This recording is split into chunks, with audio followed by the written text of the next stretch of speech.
Hello, I'm Father Jonathan Morris, speaking to you today on behalf of the Christophers. Over these next few weeks, we're doing a series on the cardinal virtues. Do you remember those?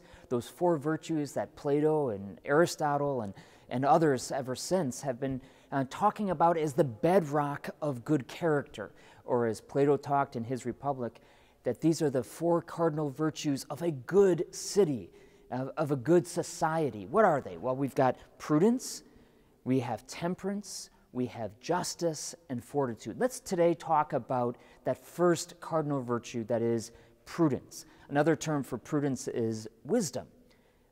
How would we define it? Well, it's knowing how to choose the right means to get to a good end. A prudent or wise person says, this is good for me. It's the most effective way to get to a very good thing that I'm trying to achieve.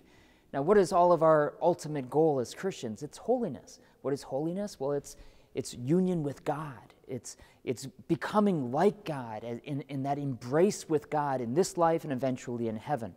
Now, a prudent person who's going after holiness will be able to recognize the difference between something that shines, meaning that's attractive, but that is not going to lead us to that objective, and another thing, on the other hand, that might be attractive or might be hard, that will get us to that objective. How do we get prudence? How do we become more prudent? Well, first of all, I would say, ask God for it. Remember Solomon, King Solomon, when God asked him, what would you like? What's the most important thing that I could give you? He said, give me wisdom, give me prudence. Let's ask God for it because he wants to give it to us. Secondly, start moving forward. Do what you think is the right thing, the right means to a good end. And then once you get on that path, ask somebody else, hey, do you think what I'm doing is a good thing? Thirdly, I would say, make a decision that if you made a mistake, that you're going to analyze it again in the light of prudence.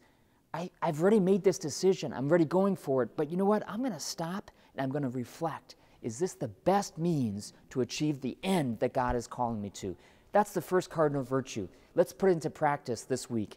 For more information on this and for more weekly reflections from me, I invite you to go to www.christophers.org.